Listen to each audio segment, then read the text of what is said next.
Father McGowan works with the Economics Department in Carroll School of Management here at BC. Yet he does extensive study in the field of gambling and addictions, but outside of his work here at BC and in the Boston area, Father McGowan teaches economics and business forecasting at the University of Central America in El Salvador. He also teaches a microfinance course here at BC and takes students down every spring break to El Salvador. Anyways, hope everyone enjoys the night. Thanks again for coming, and please help me give a warm welcome to Father McGowan.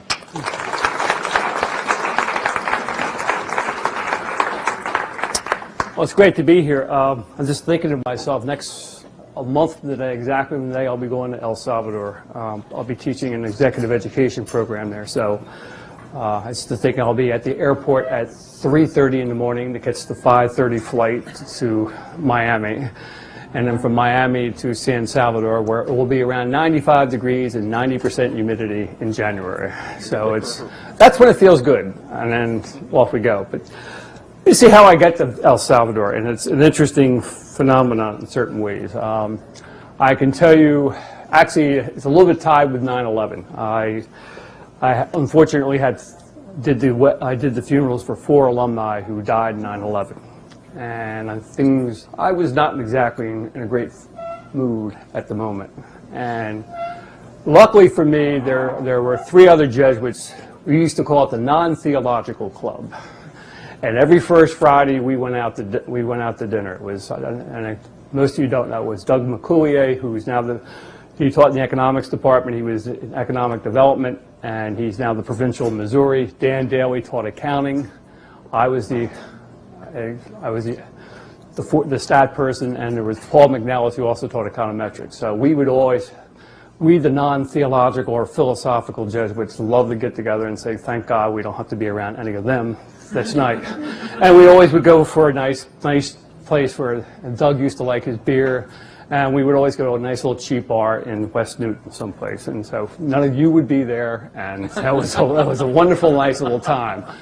And Doug picked up, he said, you don't seem like your usual self. And so now Doug McGowan had been going to El Salvador for at least 20 years. He did his theology down there. He taught down there. And so he tapped me in the shoulder, and the 3 of us were there, and he said, how would all of you like to go to El Salvador? Dan Daly, who was the accountant, said, no way, I'm not doing that, going down there. And it was one of those things where it struck me, when I first I just kind of laughed. I said, I don't speak any Spanish. What in God's name would I do going down there? And then it's one of those, the more I thought about it, I said, I need to get out of a rut. I'm feeling sorry for myself after all these, because I had just done a book on the gambling industry.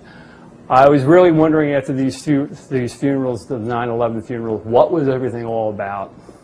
Why am I here? What difference does it make?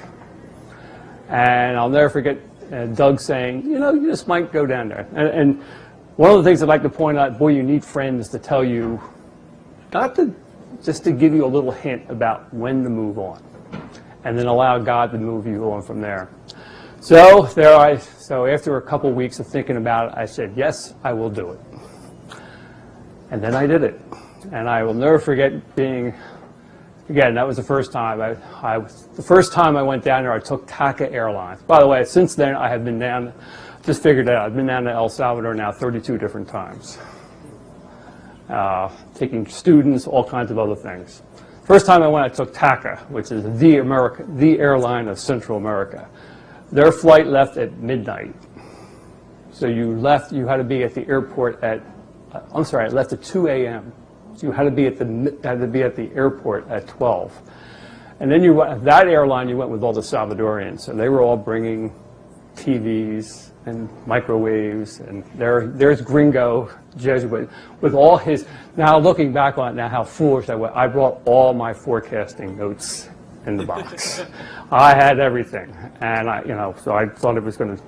So I get there, and finally I get there, and when you ran in El Salvador, they had this little red, and so I get off the plane, and it's unbelievably hot, and all of a sudden Gringo's there. What am I doing here? I had no idea where to go to next. There's a little counter where you have to get a little tourist visa. I had no idea you had to go there to get the tourist visa. Finally, none of the guards speak English, but they certainly know I'm a gringo Jesuit, or a gringo. So I get there. Finally, I get through. Then I have to push you have a red light button you have to push when you're going through customs there. That went red. They opened up all my bags, and they see all my forecasting notes, and wanted to know what this was about. They wanted to know if it was subversive. And I started talking about a Rima time series novels. And needless to say, they just kind of looked at me and said, go, get through. Then I go through the airport. I realize I don't know any of the people who are picking me up. Well, luckily, they knew who. They looked at El Gringo, and they said, he must be it. And so I get tapped on the shoulder, and I get on there.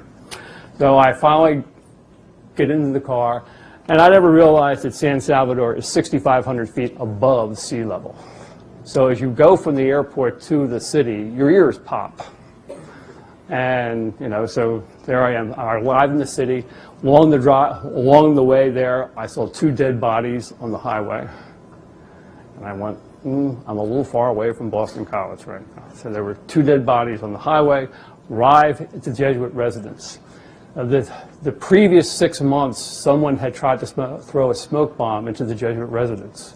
So now there were barbed wires, and they actually had a trampoline kind of thing right outside the window, so that if somebody tried to throw a bomb, it would bounce back out again. So, this is where I walked out the window. I had barbed wire, and so the first night I'm sleeping there with my fellow Jesuits, and luckily there's an American Jesuit there, by the way, Dean Brackley, who welcomed me with open arms, and a couple of, I now have some really, really dear friends there. And the first night I was there, Chente, who is now the rector of the community, he usually makes around between 30 and 50 sandwiches every night for the poor who line outside the door. And you open up the roll, you put bean spread, and he feeds them all every night.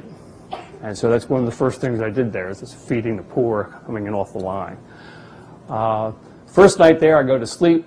I got to sleep. By the way, you learn to put a fan right on you, because the mosquitoes are so bad. You just let the fan stay on you so that it keeps the mosquitoes off, which is fine, because I'm there during the rainy season. By the way, from April to November, they get 80 inches of rain. So every night it rains, it pours. So it's great. You get used to it. But anyway, so the first night, around 4:30 in the morning, and the Jesuit residence is right across from a billiard parlor where there were gunshots earlier in the night. I think, well, I wonder what's going on there. Now, 4:30 in the morning, I hear a real bang, and I'm thinking, every store, by the way, has a shotgun outside and people protecting things. So that's another thing you get used to when you're down there. I jumped out of bed, and here it was, the first school bus that backfired. Public transportation in El Salvador are old American school buses, which have a tendency to backfire all the time. So you hear boom, and you're thinking there's another gun going off, but it's not. So again, you get used to it. Then I taught my first class, and I walk in, and clearly they're in fear, and the teacher's in fear. This has been a long time since I was ever in fear of teaching a class. I guess anybody's had me lately. I don't exactly walk into class fearful. And so all of a sudden I said, this is really going to be different. And one of the things I didn't realize is that their teaching style is certainly a little different. I went around the room and started asking people questions, and people were not used to that at all. They're used to just sitting there and taking the notes, and I don't play the game that way. And so it was kind of interesting how they had to get used to me. I got used to them, and so some of my Spanish pronunciation they got a kick out of, all kinds of things. But we really got the teaching actually went really well, and I've actually really, really learned a lot from them. And then there's other little things. First, I guess the second week I was there, we had a 6.5 earthquake while I was teaching. And so there's the computer monitor swinging along. And so that made things kind of interesting too. But the other fortunate thing is the dean of the business school, she's a great woman named Estella. And she would take me out every afternoon out into the countryside. So there I was teaching from 6 to 9 every night, and then every morning from 6 o'clock in the morning till 11, I was out visiting the countryside. and really got to know and see lots of things. I will never forget one of the first villages I went to. They had just gotten electricity. They had never had electricity in this village before. And so they had gotten electricity. It's for the first time they ever had refrigerators. And the other thing is, you walked into their houses, there were dirt floors, but everybody had their cell phones being charged up. So the cell phones were being charged and the refrigerators were there. And the other interesting thing that struck me is I saw all the pictures, like any American family, refrigerators where the important things are. Notice, that's when everybody puts their postums. It's the people who you really care for. And what I noticed in El Salvador on the refrigerators were all the people who had emigrated to the United States. They had pictures of everybody who did that, because they were the ones that were sending the money back to buy the refrigerators. 18% of the GDP in El Salvador is remittances, money being sent back. So it's an interest, so you see that. And then my fellow faculty members have taken me all over the place there. And so it was, one time I was in Honduras illegally. There's a range of volcanoes on the border between Honduras and El Salvador. We wanted to go up to see this waterfall, and there's somebody, Tony, who is the dean of the business school there, took me up there. We went up there and saw that, and I'll never forget, again, there was an earthquake, and there was a little 10-year-old El Salvadorian boy who had taken us all up there. I am shaking in my boots because I'm still not used to these earthquakes. And this little kid looks at me, and I said, "Boy, you're really brave. You didn't even..." And he looked at me and just said, "I kind of like a God that shakes you up." And I think it really struck me that that's what this whole thing has done.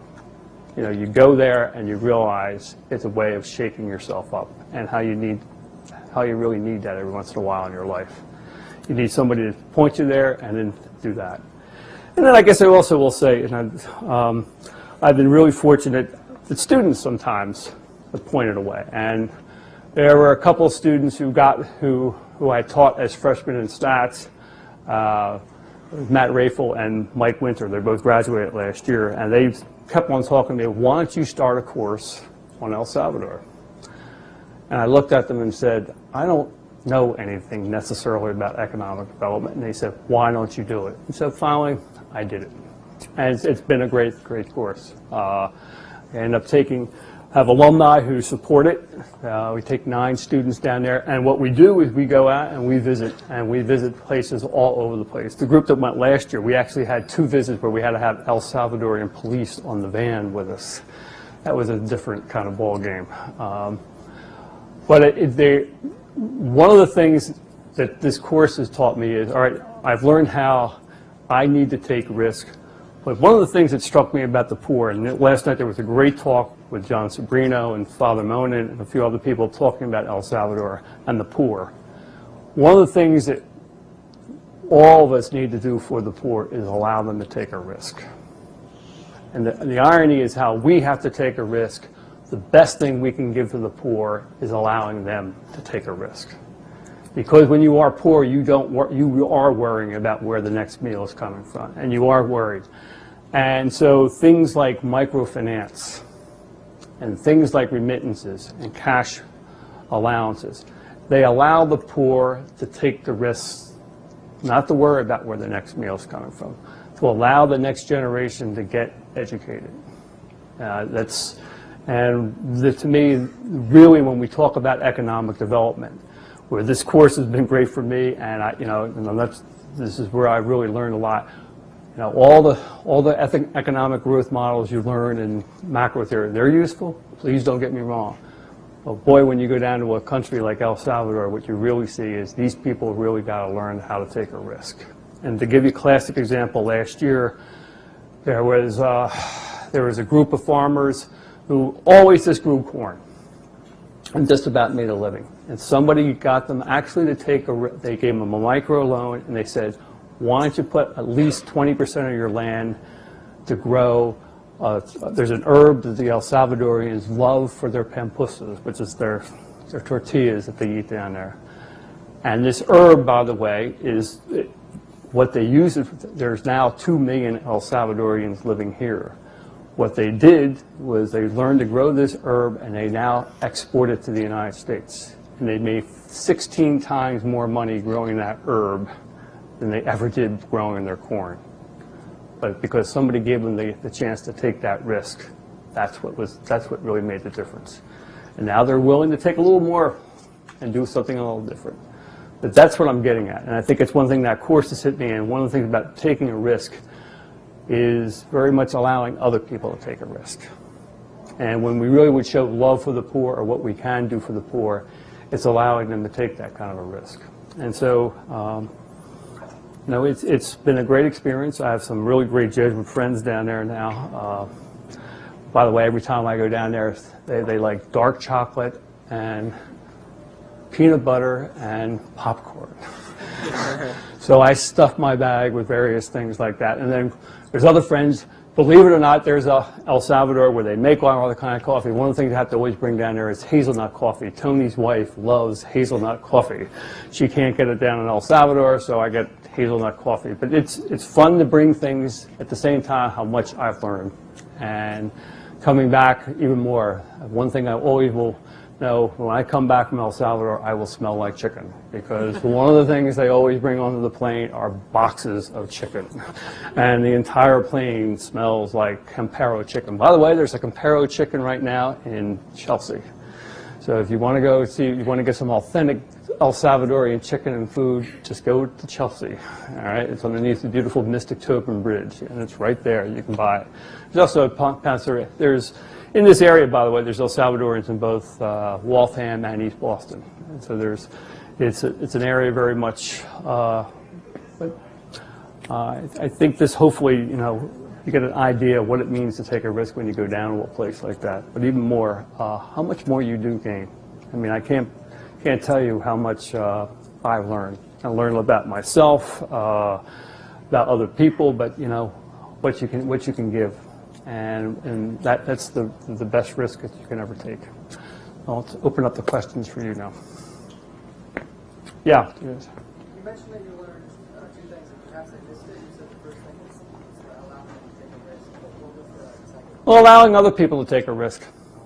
I mean, let's face it, I think when you fall in love, you take a risk, and the person you fall in love with takes a risk. And I think no matter what your relationship is, that's what it's all about.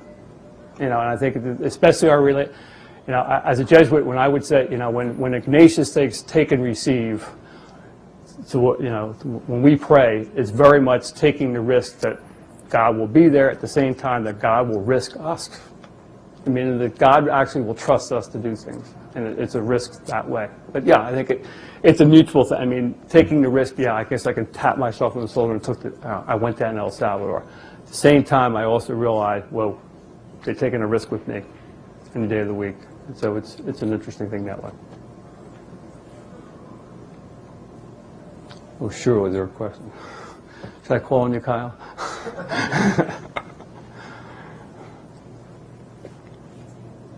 Yes, Anthony. What drove you, Mike, and Matt to El Salvador? What? What was it about El Salvador that drove you, Mike, and Matt down there? Well, I mean, he would hear me talk about it and said, it was an interesting experience. I think he would hear me talk about it, and Mike Winter would hear and talk me that, and he said, you come so much more alive when you're talking about this place than you're even at your own. And I had to admit, I laughed at myself and said, I probably do. I mean, it's when you do break out of your own rut, the place that helps you break out of your rut sometimes, it really means a lot. I mean, and you can't help but talk about various and sundry things about what happens at the airport and things like that. So I think when people see you enthused about something is when other people want to partake of it. And I think that's the other thing. It does strike me about El Salvador.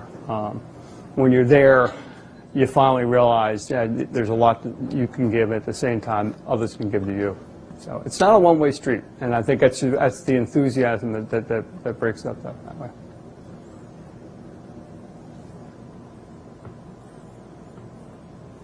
Sure. Are there relationships that are just too risky? Are there relationships that are too risky to continue? That's okay. I think your question, that's an interesting question. Somebody, the question is, are there relationships that are too risky? Well, that's interesting. I mean, I'm laughing a little bit because every time I tell my father I'm going down to El Salvador, he goes, "You're going there again." And I say, "Yeah, Dad, don't worry." I mean, my father turns 86 in January, and I'll be down there when his birthday is.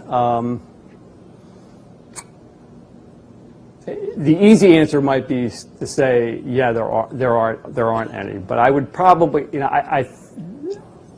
there's a self-knowledge, and I think you also have to say, what do your friends say to you? What do you think you need to risk? I mean, getting back to your, it's actually an interesting question. I mean, clearly there are certain places, for instance, if you didn't have the health to go to places, that would be a bad thing. But I do think that you die when you don't take a risk anymore.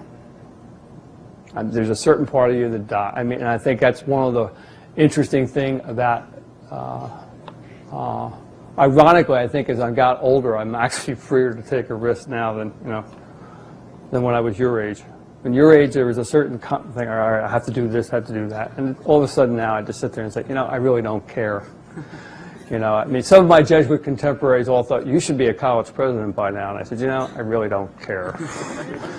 And nor do I feel like going to a bunch of rich people and telling them how wonderful they are so I can raise money. All right? All right? So now I get to go to alumni here that I know and say, here, please give me some money so I can take these kids down to El Salvador. And it works out. I mean, it's fine. I mean, but it's a lot easier. I can honestly say in my own life right now, I don't think there's anything that I shouldn't take a risk on, but it's an interesting thing. I mean, I think it's probably maybe the one, there's a couple things about celibacy, but I guess one thing about, I don't have to, if I'm married to somebody, I think that's a different ballgame. I think there you have the risk, it's not your own risk. I mean, the two of you have to say, that's a little different ballgame. Hopefully in my situation, but even there, I got a provincial who's going to say, is this worthwhile or not? That's for sure.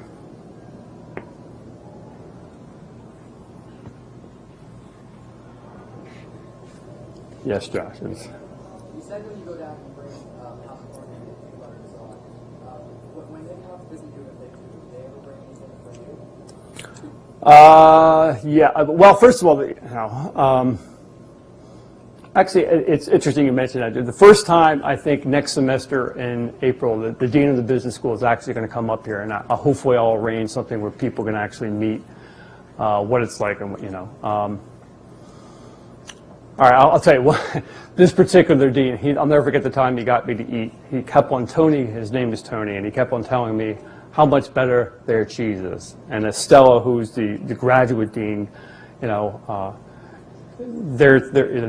she kept on saying to me, yeah, our cheese is better. So I ate some of their unpasteurized cheese. And I brought it up. Well, let me clue you folks, there's a good reason why you pasteurize cheese. All right, and I can tell you it is the sickest I've ever been in my life. I thought, talk about risk, let me clue you. That's when in the middle of it all, I was, please let me die, Lord. All right? I mean, it was just, all I could tell you is you could have bounced a quarter off my stomach and when I went flying out the window, and then everything went loose, and we'll just let you're got nice food over there. We won't talk about that. Yeah, that's one risk. Going back to the one thing about, you will get sick when you're down there. I'm just telling you right now. So that's it's when it's not to make it, but you will get a little. If you're there long. The natives. The native Jesuits there get sick. So, that's another whole thing. And you find out the glorious Imodium and sometimes the unglorious parts of Imodium. So it's but getting back to that. It's interesting, Josh, because one of the things after going down there a couple of years. I was thinking to myself, maybe I should just take a sabbatical down there or see what it would really like to be down there and teach and maybe just go down there. Give up everything here and go down there and teach.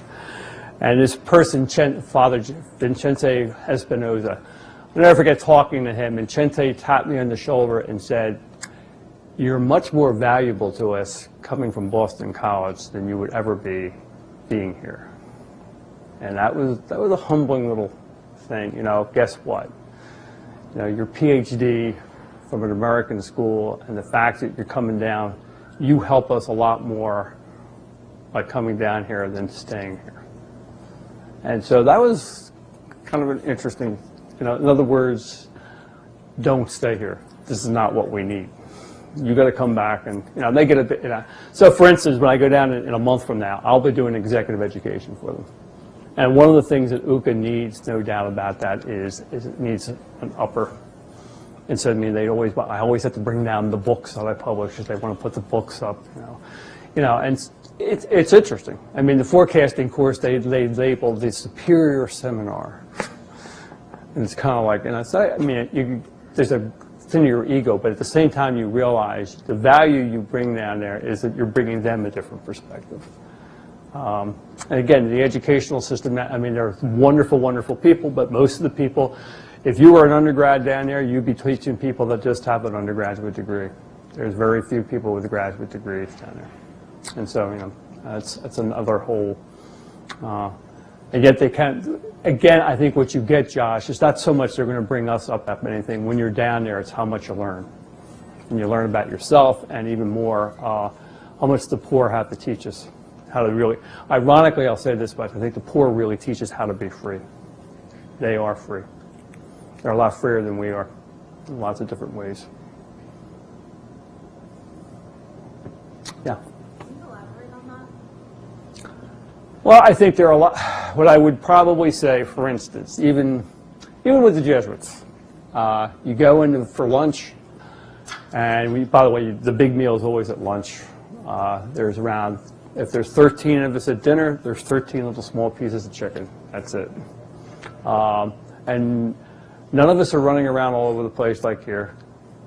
I mean, here, I think, and I'd be the biggest sinner. I mean, you know, get a 45-minute workout at Beast down the Rexplex, run up, get lunch, ram through, get back, get to the office, get this done, get that done.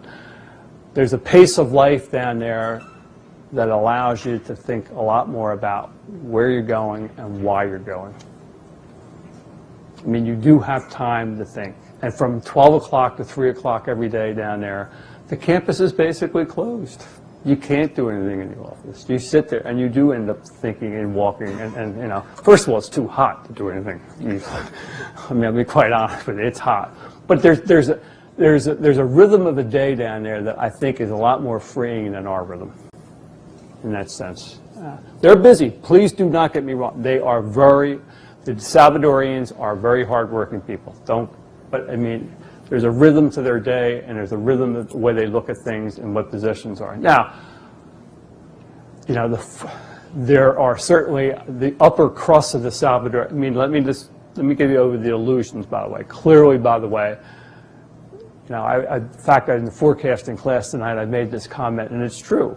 Down in El Salvador, if somebody is overweight and fat, they're rich. In the United States, if somebody's overweight and fat, they're probably poor. And it's kind of one of those interesting things about freedom there. I mean, so that the fact that the people in the countryside are free, I mean, in the sense that, you know, they're not tied down to a lot of possessions. At the same time, they know they need things, and that they would like things, and they would like to provide things for their children, and things like that. But there's a freedom that I think they have that we don't. There's a freedom of the spirit that we don't necessarily have.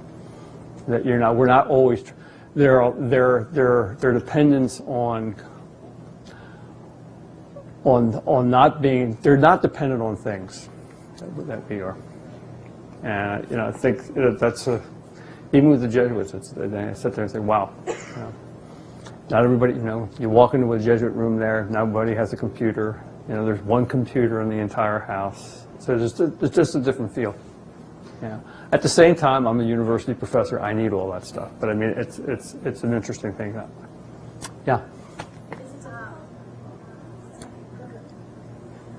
I don't know much about economics, but I've learned that Marx says if the poor have something to hold on to, the promise of heaven, then they won't revolt, they won't take that risk.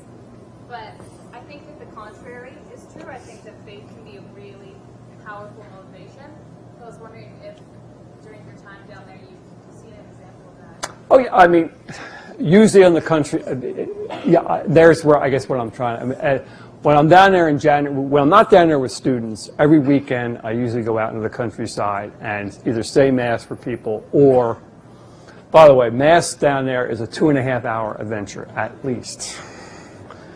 They want the mass is, first you have the mass and a homily, then everybody comes down and then they have their compusses, they eat, then they want benediction, and they sing more, then they're smoking bells. And I'll never forget the first time I said benediction, and I hit the thurifer and the charcoal went flying out and hit somebody. I felt like a fool, you know. Got that a little too much.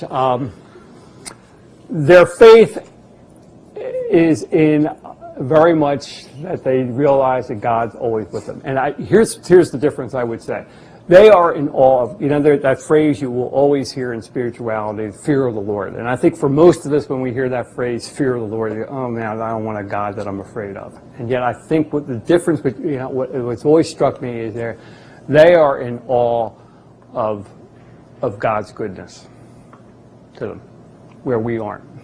I mean, somehow or another, I think and there's so there's a simplicity of faith, and yet there's an awe. There's an awe of creation and what creation can do. And I think it always has struck me that, you know, that's a great gift they've given me. You know, all of a sudden I realized, you know, in all the pollution that's down there, by the way, it is an incredibly polluted country. I hate to say, I mean, it's because you get the pollution everywhere, and it's, at the same time, I think when you realize that those people know what it means that God walks with them. And so that's what I would get at. Who had the question? Oh, going back to what you were saying before about like the different perspective down there, is it difficult for you to come back to the United States after being in kind of more racism? Yeah. Well, that's what I meant. I mean, there's one point when I was down there thinking, you know, maybe maybe I should be here. But the other thing, when you do come back, I mean, you know, hopefully I've come back with a different point of view. Sometimes it's tough to leave. It's very tough to leave down there, especially, you know, when I'm after 3 weeks and I sit there, you know, and I come back. Well, sometimes it's tough for different reasons. I mean, one like this last one was, oh God, I got a book I got to finish when I get back. The last thing I feel like doing is running another book. But they're right, fine. Here you go. But I mean, I think the other thing that strikes you is they realize. I mean, the most of the Salvadorians are, you know, please try to do as much as you can for us when you get back home, and that's the best thing you can do.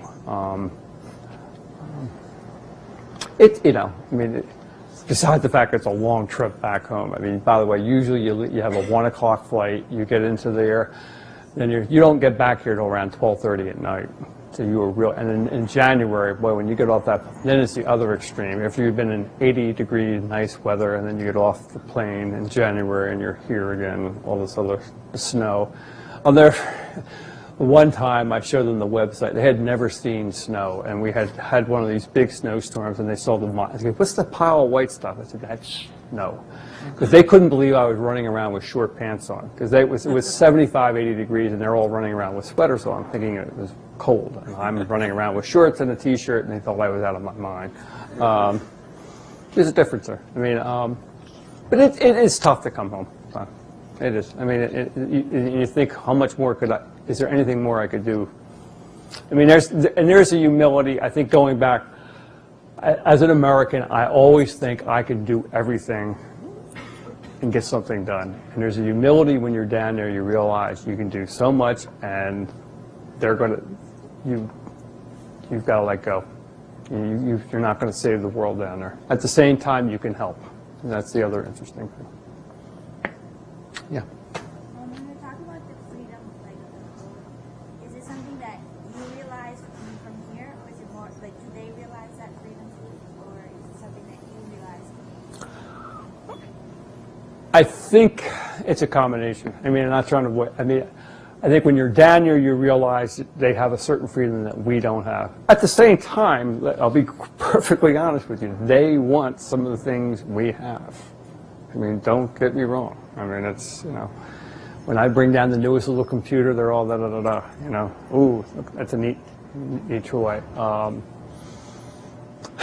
When I teach the forecasting course down there, it's one of the things is, oh God, what am I going to use for? I'll never forget the first time I was down there. They broke into the website of the University of Pittsburgh. So there they were using University of Pittsburgh SPSS site up in El Salvador, and it hit my honesty a little bit. But I figured, well, I guess while in El Salvador, you just, you know, just play Sergeant Schultz and see nothing. Here you go. I mean that's you know. But there is a freedom, you know exactly how to express the freedom, but they do have a freedom that we don't. At the same time, we have things that they certainly do want. And I mean, how we share that with them and what we can share back with them, I think that's the key thing that strikes me. Yeah, Mick. We were talking before about risks and like the idea of allowing them to take risks. And I was just interested if you could comment about the power dynamic that goes there. Are they really truly taking risks on their own, or allowing it? Okay. All right. Next question was, you know, if you're allowing it, you know, in other words, one of the things we can do is allow them to take a risk. What's that mean? And are they really truly taking the risk on their own?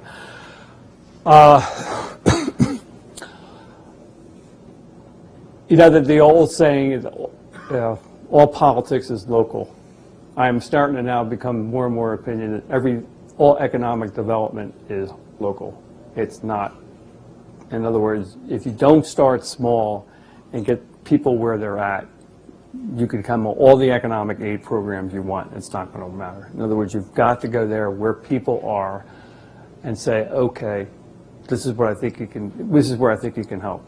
You know, for instance, like last summer, last March when I was down there, one of the person he kept on asking me, do you think I could open up a second store and make more ice cream? You know, and I said, how much more money are you going to need? So he said, well, I'm going to need at least $75. I don't know where I'm going to get that $75. Well, you know, I sat there, all right, Rich Gringo Jesuit has $75 in his pocket. So, you know, so there I think you can empower them and take that risk. But you can't do that all, I mean, not everywhere. But on this, I still think, you know, there's where the microfinance thing, again, and I think when you were down there, Meg, by the way, was she was one of the first people that went down with me. I think you also saw places where the microfinance was nothing more than welfare.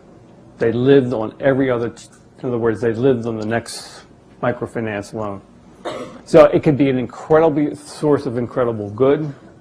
It also can be a dependency, and how that, I think. That's where I will say they make the choice what they want to do with that. Now, sometimes they don't have any choice in the matter. You got 6 kids. I mean, there was one, I give her a lot of credit. She had 6 kids to support. So it's easy for me to say you should take a risk and do something else. You got 6 mouths to feed. Oh, guess what? I'm not taking a risk. I mean, that's a different ballgame. But at the same time, I mean, I still think it's the small things and that could help out. Now, when I first went down there, I'll never forget the first thing, you guys need a railroad. I still think they need a railroad. By the way, first thing you see when you're driving up, you see these immense trucks filled with sugar cane, barely making up the hill. Remember, I told you and you see this belching smoke, and it's unbelievable. And you sit there and say, why don't they have a railroad? This would make infinite sense. Well, because you probably need lots of money to do other things before you have a railroad. Now, I think the good part with El Salvador right now is they have finally elected a president, is Mauricio Funes, we actually had dinner, we actually had breakfast with my first group that I took down there, we actually had breakfast with the presidential candidate. It was a great thing. It was a lot of fun. He's now the president, and he's contacted me a couple times about things, and it's a great thing. But it's easy for me to sell with president, you really need a railroad. And, you know, guess what? For instance, 2 weeks ago, I'm sure you read about the flood they had down there. Well, guess what? There are now over 300 people that don't have a home. That goes before you have built a railroad. And so there's the interesting thing is, can you build up enough capital to do other things at the same time help the small thing? And there's the balance I think we need. In general, the United States has not done a great job that way. We have not hit down below. We just want them to do, we want big projects being done. And you sit there and say the people aren't ready for the big projects until you get other things first. Sure. Yeah. If we are not in a position to, you know, go down to El Salvador next month, like you, for example, can you give some suggestions of smaller everyday risks that we could take here or in our daily lives that can lead us ultimately to this bigger risk of living alongside? That's a good question. I mean, one of the things I can tell you right now is there's an agency in the federal government called USAID. I would definitely try to get your you might write your congressman or some other senator to say, all right, you really ought to be try to get USAID to do certain things. But by the way, there's someone over the other side who's right now I have him in the stack class. He's now collecting cleats for kids who play soccer in El Salvador. I mean, all right, that might sound like a small thing, but I have news for you. The typical Salvadorian kid, let me clue you, the thought that they would have a pair of cleats to play soccer, and they ever love to play soccer. By the way, the other thing, they like to play baseball. Never forget the one kid where they were out in the countryside, and the kid had a wiffle ball and didn't know how to throw it. So there I, gringo teaching him how to throw a curveball with a wiffle ball. Actually, then I said, "Here, I'll show you how to throw the knuckleball. And he was ace number one. He showed him how to throw a knuckleball with the wiffle ball. He had them all whiffing all over the place. But while you're here, I would probably say.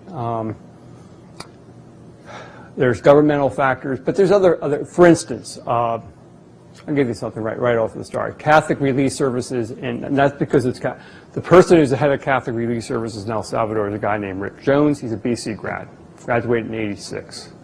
He does tremendous work down there. So if you ever if you want to email me, I will give you his email address. He would give you all kinds of ideas about what you could do. I mean, he's a dynamic guy. He's really great to talk to. He'll tell you lots of things what's going on there. They do some really great work. Now, it's interesting. Catholic Relief Service was in microfinance. They now want to get out of microfinance because he wants to do other things with the money. So, I mean, and again, I mean, what his chief thing right now is he wants to deal with the gangs. Again, I'm not trying to put. There's an incredible gang problem down there. Please do not get me wrong. I mean, so when I take the 9 students in at night, when we go in at night, we're home. There's no going to Mary Ann's in San Salvador. Let me clue you, you are in there. And you do not, I don't care. Even with El Salvadorians, tell me do not do so. I mean, for instance, if we're near the beach, you had to get out of there by 3 o'clock in the afternoon because you wouldn't be safe getting back later on. So please do not get me. This is not. Glass. I mean, I'm very well aware of the crime and things like that. My Salvadorian friends go crazy when I go down. I'll take the buses and go downtown by the cathedral by myself, and they go crazy when I do that. They just think I'm going to get killed. But I sit there and say, and it's fine. And I've got lost a couple times downtown. People will help me. Just, I've learned to say 42 in Spanish real well. That's the 42 bus. Please get me back. All right. All right. Yeah, Mike.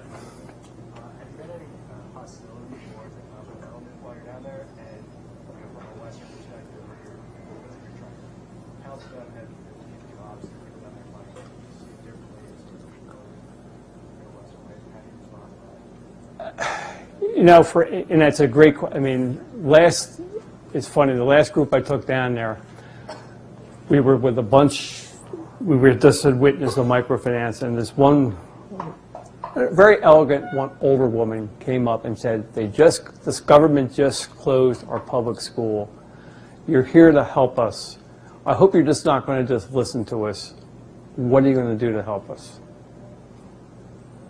And I think it's the question you're asking me, Michael, because one of the things that hit me that I can't go to their government and say, guess what? How dare you close that public school? They need this public school.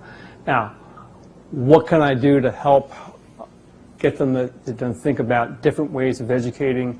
What can we do to help send people trained there to help educate? That's a different ballgame. But at the same time, there are certain things you just cannot do. In other words, the government probably. Look at our government right now. There's just a certain many things you can do, and that's it. But that was by the way, again, that was a very moving thing last year. I mean, and this woman challenging us, saying, "All right, I hope you're just not going to just here listen to us. Hope you're going to be able to help us in certain ways." And that's an interesting question. And by the way, one of the people I took last year was Roger Turan, and Roger is a native El Salvadorian, who definitely was in shock by the end of it. Because he had never, ever been, here's a Salvadorian who had, by the way, obviously if you're a Salvadorian, you go to Boston College, if you're the upper crust. He had never been downtown. He had never seen any of the marketplaces. When we took him into the countryside, he had never seen, and he was literally in tears at the end of the trip saying, all right, and now Roger is down there helping. And so, I mean, give it to Roger. I mean, but it's very difficult. One of the things I do, the first thing I do when I take the trip down there, we go downtown, we go to the cathedral where Romero is buried, and you see all these poor people there. By the way, again about the risk. Everybody's selling the exact same thing, and everybody's saying the exact same price. They have not learned about competition. Or entrepreneurial. Everybody sells this. You sit there and go crazy. They're all selling this. Can't change it right away. They don't want to hear about it. So I mean, again, there's the risk they can't take. But I mean, we go from that, and I put everybody on the van, and we go right to a shopping mall and say, you know what? There's a shopping mall right near Buca, the Jesuits are, which rival the native mall. And so you go from the two extremes real quick and said, this is El Salvador, very definitely. And then that night we go to one of the faculty members' house, and you see what a middle-class Salvadorian, and then you see all the barbed wire around everything, and got the guns outside, boom. That's where you live. It's a little different ballgame.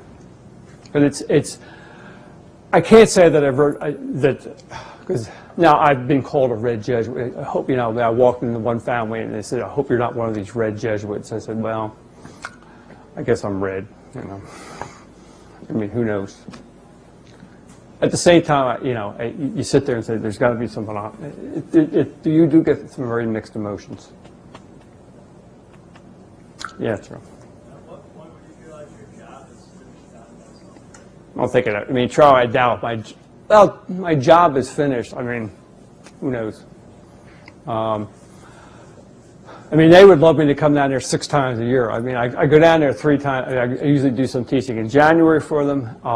And again, when I go down there in January, I do some executive education for executives down there. At the same time, I'm also trying to change. I mean, for instance, I'm trying to train some of the UCA faculty to teach the forecasting course, so they'll feel comfortable doing that. So, I mean, in a sense, yeah, I would love to put myself out of business that way. I don't think it's going to happen.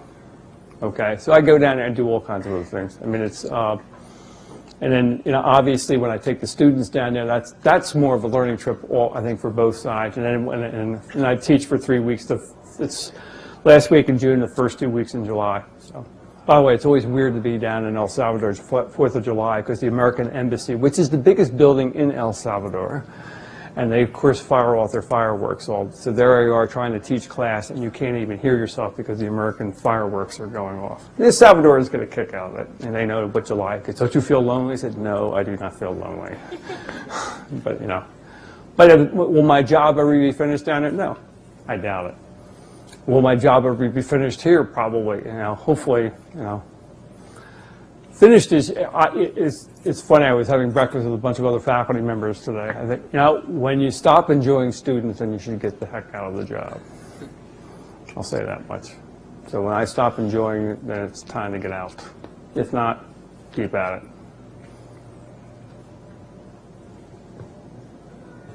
Yeah. What do the martyrs of El Salvador have to say to taking a risk? Because after all, they did risk their lives and ended up dead.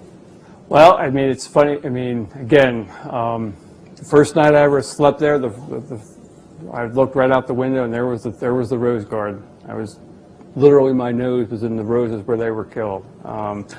It's certainly a reminder to you of the violence that people will do because they're not free. I mean, the people who had those Jesuits killed, I would say, they were scared to death that all of a sudden, to them, life was nothing but a zero-sum game. In other words, if these poor gained something, they were going to have to lose what they had. And they weren't free to be able to say that. And one of the things I think you had, to me, the reconciliation in the Salvadorian economy, that is that it's not a zero-sum game. That they will win if they allow the poor to move up. And that's a tough sell. I'm not denying it. I mean, but just to give you an example, I mean, of the type of person, and I shouldn't, I will never forget the one time, again, as a faculty member, he had a cousin who refined all the flour over El Salvador. He's got a monopoly over flour, so needless to say, he's rich. You walk into the house, it's got a beautiful panorama right down to the lake. He's got 3 Lugers right behind. He's on a cot. He's got 3 Lugers there because he's afraid of somebody coming in. So they got a gun to protect themselves. And I sit there saying, he's got all this stuff, and he's not the least bit free whatsoever. So what the martyrs stand for, where people are saying, you know, we've got to change the system. That there's too much wealth embedded in a couple of people in society, and that's got to change. So that's being a red Jesuit. That's not, I mean, but clearly, one of the things I think you have to tell people is that everybody gains when you start sharing a little bit more. And I think that's what they stood for, those Jesuits. But it's a risk. It's a risk for the rich. It's not a risk for the poor at all. But it's, you know, but the rich down there, let's face it, you've got 14 families that own 80% of the arable land. That's, you know, that's a bit much. You can imagine. If we think we have an unequal wealth distribution here, down there, it's big. But I think what the Jesuits stood down there, they were trying to say that you've got to change the system. Not that people were going to have to give up private property and things like that, but at the same time, you've got to allow the poor to move on and stop oppressing them. So, I mean, I think that's what they stood for. That answered your question. Yeah. But people have taken the risk of giving loans and not getting paid back, or people who take the risk of being in a relationship and get hurt. How do you convince those people to take the risk? I didn't catch the last part. Or I didn't catch the last part of your question. So. How do you convince them to take that risk again? Well, that's it. I mean, your last part of the question is somebody who falls in love and then, yeah, it's a tough thing to fall in love again sometimes. I'm not denying that. And you don't want to be hurt, and so that's a tough thing not to take a look at. In terms of loans, it's interesting. I would probably say, remember when microfinance loans are done, it's done by the group. So if you can't pay back your part of the microfinance loan, the rest of the group has to pay it back. So there's a lot of social pressure that you're going to make sure that's really not a big problem. I hear your point there. I mean, I think if I was going down to El Salvador, and there are times when I sit there and say, wow, it just seems like there's so much to do down here, and, why bother? Where do you even start? And I think if you sit there, you start small. And I think the same thing when if you thought you were helping people and they took advantage of you, and I mean, here for instance, I mean, this is a little goofy example, but Down there, obviously, I have to give a take-home exam. You know, so in other words, I teach for the 3 weeks and say, all right, now, here's the case, you send it back to me. And so there. Well, I found out a bunch of them were getting together and doing it together. Now, I could feel like, you know, I was violated. I could have come down and said, you know, how dare you do that? Did I feel hurt a little bit? Yeah. At the same time, I sat there and said, okay, they're students. And so let's cut them a break and go from there with it. Now, I have to admit, if I did that here, I'd probably kill you. But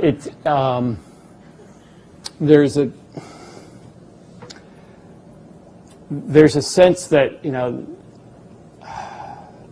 people, either you learn to trust people or you don't. And I'll put it this way. I mean, I think I would rather be burnt than not take the chance and trust people. Let's put it that. I mean, and somehow, again, I don't think you can live unless you trust people. And if you don't trust them, it's not going to. I mean, who cares? I mean, and so that's. I think it's over and over again. Even you know, when you land there and you walk out, and the first thing people do are asking you for money. And I just empty my pockets and say, here. But, I mean, this has nothing to do with El Salvador, but it happened to me in Chicago. It was interesting. I was going up I was giving a paper on microfinance at the University of Chicago, and I was going up Loyola in Chicago, and I happened to be on the same subway line where the Cubs were. And I saw these, you know, and so you got all these Cub fans, losers that they are. All right, and so there they are, and I saw these two, and actually I was wearing a BC jacket, and there were obviously two college kids. I think they were both from either went to DePaul or Loyola, and they're sitting down, and they came up to me and said, oh, you teach it, you go to BC? I said, no, I wish I went to BC. No, I'm a little beyond that, let me clear. So anyway, but I sat down, we're starting to talk a little bit, and then obviously this homeless person comes on the subway, comes up to the two of them and said, could you lend me some money? And the one kid's, get away, you're just going to drink with the money. And the other kid turned around and gave him $10. And this is actually getting a little bit back to your question. And I had a laugh. And so the other kid starts berating him, saying, you know, he's just going to drink with that $10. And the other kid just turned to him and said, what were we going to do?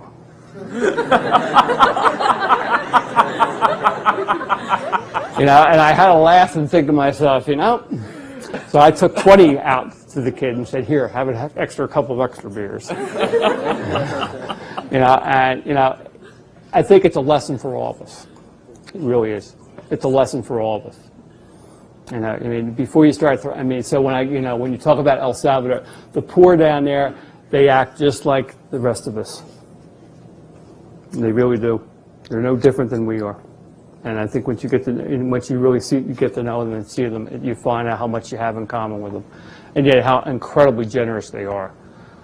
Again, I'll never forget the time we gave a microfinance loan. They had a cake because they had this paid off thing. By the way, I mean, and so they had this cake and Coke, and that was like the big thing that you had. And you learn to say yes. Did I feel like eating cake in 95-degree weather? No. And literally having pigs going in and out of my leg. That's the other interesting thing. Is everybody has roosters, chickens, and turkeys. By the way, I forgot how ugly a turkey is when they come running around you and all this other stuff. But again, I think it's one thing. When you're down there, you realize how much we're like them. Yeah. One visit to El Salvador, I met an elder lady who still felt the effects from when she was tortured during the Civil War. And I was wondering, what were some of the broader effects you've seen in San Salvador and during the first from the Civil War?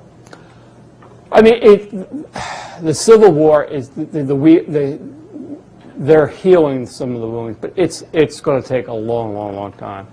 I mean, the Salvadorians I know will always point out, well, this hill was this way and that hill, and who was, you know, for instance, I went to a place where the FLN was definitely in charge. The healing is, there has to be a little honesty and trust, and how you build that up in a society is, you know, that's an interesting thing. But I mean, clearly, I think like in the terms of the 6 Jesuits being murdered, there's got to be a lot more light put on that. And yeah, the number of people who were tortured, yeah, how about that? Ironically, the violence is still going on there now. I mean, I had to bury a former student down there. She was coming home from UCA. Somebody came up on a motorcycle, popped her, took the car, and she died. I mean, you know, that was, you know, it was really, really, really, really tough. But I mean, with the Civil War, I mean, there's a lot of healing yet to be done down there. And again, I think that's hopefully the new government can be open up and not just reopen wounds, but to say, all right, now here's what went on, this is why it went on, and now let's move on from there. But clearly acknowledge the things that went on. And I mean, thank God with El Salvador, the army is in the barracks, and you really do have police officers who would help you. I'll never forget the time one of my friends took me to Guatemala, and I was never so happy to get back to El Salvador in all my life. Because Guatemala, the police are the military, and it's scary. I mean, you get off a bus, and they got an Uzi, and they come up and do you want protection? I said, yes, I do. Here's $5. And, you know, and again, you get something that you're just feeding in. Well, I want to talk about not taking a risk. You know, I'll give you the $5 because you know, there you go. But yeah, I mean, I think for the older one, yeah, it's a tough thing for some of the other. Again, the new generation. I mean, to me, it's either the sadness or the hope is, can you keep the generation that's being educated now staying in El Salvador? Now, some of my friends down there, they have their children being educated, and they have no intentions of ever letting them come back to El Salvador. And to me, that's a really sadness. Just think about it. If you had your own children, and the last thing you ever want them to do is ever come back home. And there's the tragedy. That can't happen. Yeah. Have you ever made any long-term, you know, connections to any of the students in El Salvador that you almost wish you could bring here, or serious connections that have moved you? Yeah, and there's certainly what I would love to be able to do, especially for some of their MBA. Remember, they don't have a full-time program. I mean, so for the undergrads to come, that would be really, really difficult. And remember, their tuition is $150 for a semester. I mean, so you know, we can't have an exchange. I mean, it would be really difficult for them. I mean, and again, it's such a for the undergraduates, it's such a different ballgame now. Remember, they've got around 10,000 undergrads who literally come in and out every day. Remember, there's no dorms, there's no nothing. So everybody comes in, everybody leaves every day. And so, I mean, it's a totally different. So when I show them pictures of this, it's like, oh my God, you know, wow. How could you ever come down here? I said, you know, it's kind of nice to be on a small campus. Let me clear it. I have a nice little hill you walk around and all this other stuff. But it would be really difficult. It's easier for us to go down there, obviously. But yeah, I had some. There's lots of students. I've entertained students up here. I've gotten a couple of students. Again, remember, there's no such thing as investment banking jobs and things like that. But you know, there's a couple of students that work for SAB. Remember, I do lots of research on the alcohol industry. So I brought a couple of students up for SAB Miller. They came up here and taught. Yeah, I certainly have some long-term relationship with the students. It's just very difficult for them. I mean, they don't have the money to ever come. Remember, you know, it's $800 to fly up here. $800 in El Salvador is a lot of money. So for them to fly up here, it's difficult. And so unless, you know, but, you know, I mean, I'm constant, usually when you say long-term, what they're always asking me to do is do a forecast for them. Could you look at my data and look at it and say, yeah, sure, run it for them. Because they don't have access to a statistical package and things like that. But yeah, I mean, on my Facebook, there's probably around 30 or 40 Salvadorans, so it's interesting. Yeah. You said earlier that you're not going to save the world, but do you see a visible impact from your going down there? So you see a change? well, not from my work alone, but let's put it this way, Ben. I think I do see some positive changes down there in the sense that where the government is going to be now. I think the government's going to be much more sympathetic to the poor. What else could? I mean, I think UCA, the school where I teach, I think is becoming more professional, and that's what they really need.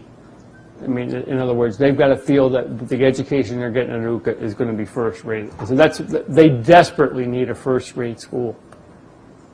You know, and it's a, you know, I mean, and for UCA, there's, you know, just like every other school, you know, they try not to charge a lot. They, by the way, have very different tuitions. If you're really poor, you pay $50 a semester, and if you're really rich, you pay $300 a semester.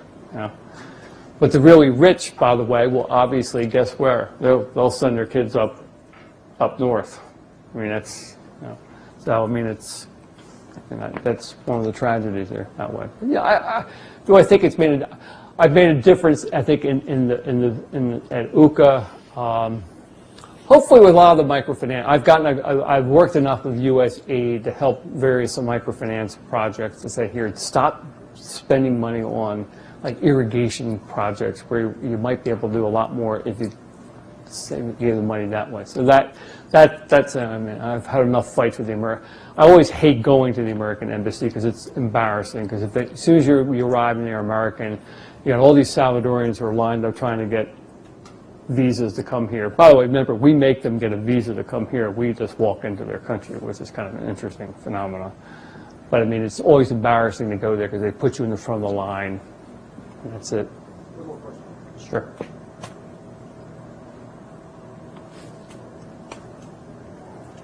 What is? Go ahead, Meg. Last but not least. Could you talk a little bit about the new with Mr.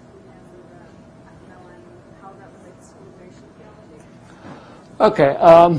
I mean, the new president is Mauricio Funes. He was actually a member of the guerrillas, and he will be the first to admit that he did, you know, he did various things.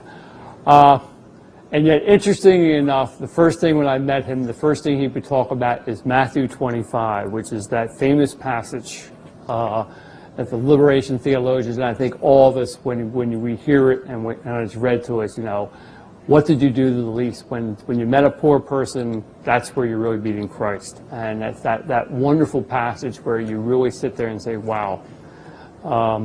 And I think Funes is certainly now trying to make the Salvadorian government reflective of what can they do for people rather than, you know, I think the previous governments were, they were ready to every once in a while dish something out to the poor, but they didn't, you know, in other words, their biggest thing was making sure that there were highways going in and out of San Salvador. And we'll see. I mean, I think Funes has got a lot. He's got a lot of ambition. I think he can be. He's an element of hope, and I think he's definitely for where the liberation theologians are in the sense that he's trying to liberate more segments of that economy. You know, he's kind of like a Tony Blair figure. I mean, without putting an Iraq war in there. I think he's trying to make. Remember, he's got to heal certain parts of the of that society. But it's hopefully. I mean, he seems like a very good man, and you know, he's certainly in my prayer. And let's see, you know, what he can do. It's going to be. It's not that easy on. Well, thank you very much. It's been a great honor.